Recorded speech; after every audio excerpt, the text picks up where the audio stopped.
मला एकदा त्यांच्याशी बोलायचं आहे, बसून नानाभाऊ, बोलायचं. जेव्हा भाजपशी त्यांना युती तोडायची होती त्यावेळेला उद्धव ठाकरे फोन घेत नव्हते फडणवीसांचे, असं सांगितलं जात होतं. कुठे असं काही होताना आपल्याला दिसत नाहीये ना? कारण एक चर्चा सातत्यानं शिवसेना, उद्धव बाळासाहेब ठाकरे हे गट हा सुद्धा भाजपच्या जवळ जातोय, अशा पद्धतीच्या सुद्धा चर्चा आहेत. बघा, राजकारणामध्ये कुठलंही एग्रीमेंट लिहिलं जात नाही. कोणाच्या मनात काय असेल तो त्यांचा प्रश्न असू शकतो.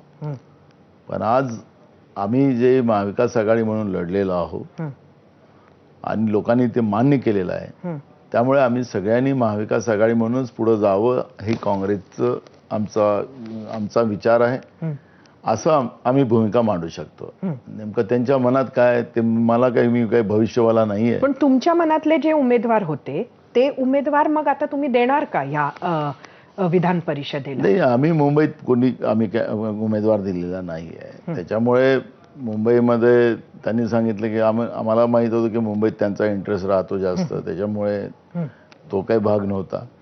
पण या कोकणच्या बाबतचं त्यांचं बोलणं झालं होतं, आताच नाही तर मागच्या काळातही बोलणं झालं होतं. आणि नाशिकबद्दलही मी त्यांना बोललो होतो. पण आता परस्पर त्यांनी आता उमेदवारच जाहीर केलेले आहेत त्यांना, कारण की नाशिकचा उमेदवार त्यांनी जाहीर नव्हता केला, त्याचा फॉर्म भरून घेतला होता.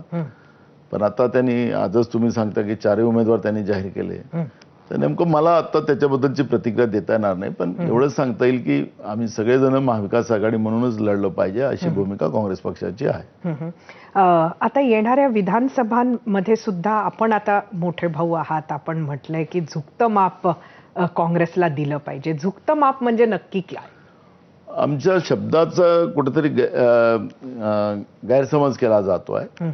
मी त्या ठिकाणी असं म्हणालो की मेरिटच्या आधारावर तिकिटा समजा महाराष्ट्रात विधानसभेच्या दिल्या जातील तर सगळ्यात जास्त जागा काँग्रेसलाच मिळतील. विदर्भ असेल, मराठवाडा असेल, पश्चिम महाराष्ट्रात असेल, आता उत्तर महाराष्ट्रामध्ये सुद्धा आम्हाला मानणारा एक मोठा वर्ग आहे. तर तसं पाहिलं, मुंबई असेल तर तसं पाहिलं तर मला असं वाटतं की मेरिटच्या आधारावर निर्णय झाले तर काँग्रेस पक्षाला जास्त जागा मिळतील असं माझं मत आहे. आता कुठल्या तरी इंग्रजी पेपरनी 150 जागा लिहून टाकल्यात. मी 150 जागा बोललोच नाही, अजून आकडा बोललोच नाही. तो 150च्या कमी होऊ शकते किंवा 150च्या जास्त होऊ शकतं मेरिट प्रमाणे झालं तर. नाना, तुम्ही पूर्ण महाराष्ट्र फिरता, तुम्हाला माहिती आहे, तुम्हाला काही नवीन नाही. तुम्हाला प्रत्येक विधानसभा क्षेत्रात काय परिस्थिती आहे ते अगदी नीट माहिती आहे. त्यामुळे तुम्हाला माहिती आहे काँग्रेस कुठे जिंकू शकते, कुठे कोण वीक आहे, कुठे कोण स्ट्रॉंग आहे. आता जर आपण महायुतीचं बघितलं तर जे काही इतक्यात त्यांच्याही जे मेळावे झाले त्यामध्ये असं वाटते की शिवसेना 81 जागा मागते, अजितदादा सुद्धा 80 जागा मागतात. म्हणजे शेवटी भाजप जो सर्वात मोठा भाऊ तिथे आहे त्याच्यासाठी 128 जागा उरतात. असा कुठला आकडा तुमच्या मनात आहे का? नाही, माझं तर अजूनही नाही. मी मागच्या वेळेस लोकसभेतही मी आकडा नाही सांगितला होता. जेव्हा आमच्या पक्षाची कोर कमिटीची मीटिंग झाली त्यावेळेस आम्ही जाहीर केलं की आपण भाजप राज्यातून काढायचं कसं त्याचा एक प्लॅन आम्ही केला. कुठल्या जागा काँग्रेससाठी चांगल्या आहेत, कोणत्या जागा उद्धव ठाकरे साहेबांसाठी चांगल्या आहेत, कुठल्या जागा शरद पवार साहेबांसाठी चांगल्या आहेत, त्याप्रमाणे केलं असतं तर मी तुम्हाला सांगतो की आजचं चित्र महाराष्ट्रात अजून चांगलं राहिलं असतं. जे आज आहे याच्यापेक्षा चांगलं राहिलं असतं. असो, अजूनही माझं मत आहे उद्या उद्धव ठाकरे साहेबांना 2 जागा जास्त झाल्यात ना तरी त्याला आम्हाला विरोध करायचा नाहीये, पण त्याचं आम्ही समीकरण समजून त्याच्यामध्ये की ह्या जागा आपल्या फायद्याच्या आहेत. कम्युनिस्ट आहे, त्यांना आम्हाला सोबत घ्यावं लागणार यावेळेस. त्यांना आम्ही मागच्या वेळेस एकही जागा दिल्या नाही. तर असं आम्हाला आता सगळे ऍडजस्टमेंट करून आम्हाला महाविकास आघाडी त्या पद्धतीनं लढावी लागणार आहे. आणि ते लढलं तर महाराष्ट्रामध्ये भाजपचं सुपडासाप झाल्याशिवाय राहणार नाही असं आमचं प्लॅन आहे. मी अजूनही सांगतो की जागा त्यांना जास्त मिळतात की कोणाला जास्त मिळतात ते त्याच्यावरची मला चर्चा करायचीच नाही.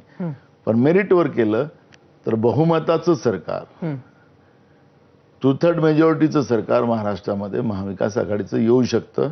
आणि तुम्ही म्हणालात त्याप्रमाणे महाराष्ट्राच्या कान्याकोपऱ्यात लोकांचा जेव्हा कानोसा घेतो त्याच्यामध्ये लोकांच्या भावना ह्याच आहेत की अशा पद्धतीचं जे राज्यातलं अत्याचारी जे शेतकऱ्यांना मदत करत नाही, फक्त घोषणा करतात, शेतकऱ्यांच्या आत्महत्या मोठ्या प्रमाणात वाढल्यात, बेरोजगारीचं प्रमाण मोठ्या प्रमाणात वाढलं, पण राज्यातलं सरकार सांगतं की सगळ्यात फॉरेन इन्व्हेस्टमेंट आमच्या महाराष्ट्रात झालेलं आहे. तर मग त्यांना सांगा की बेरोजगारीचे आकडे कसे वाढले, त्याचं उत्तर ते देणार नाही.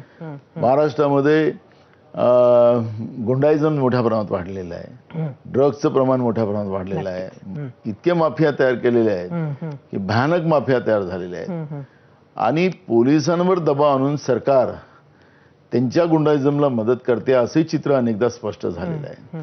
तर महाराष्ट्राच्या जनतेला आत्ताचं हे जे शासन आहे, असंविधानिक शासन आहे, मी त्याला सुरुवातीचं वाक्य माझं तेच होतं की त्यावेळीचे तत्कालीन राज्यपाल भगतसिंग कोश्यारी यांनी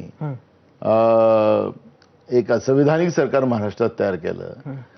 त्याचा आम्ही सुरुवातीपासून सांगतो. आता मान्य सुप्रीम कोर्टातील प्रकरण काय निकाल येतात त्याच्यावर मला आज चर्चा करायची नाहीये, पण मी तुम्हाला सांगतो की या सरकारच्या बद्दल लोकांमध्ये तीव्र नाराजी आहे, आणि त्याचं चित्र महाराष्ट्रामध्ये येणाऱ्या विधानसभेत आपल्याला पाहायला मिळणार आहे. पण त्यासाठी आम्ही सगळ्यांनी मोठा भाऊ आणि लहान भाऊ करण्यापेक्षा मेरिटवर निर्णय केलेत. तर मी तुम्हाला सांगतो की चांगले रिझल्ट महाराष्ट्रामध्ये आल्याशिवाय राहणार नाही. मेरिटवरचे जे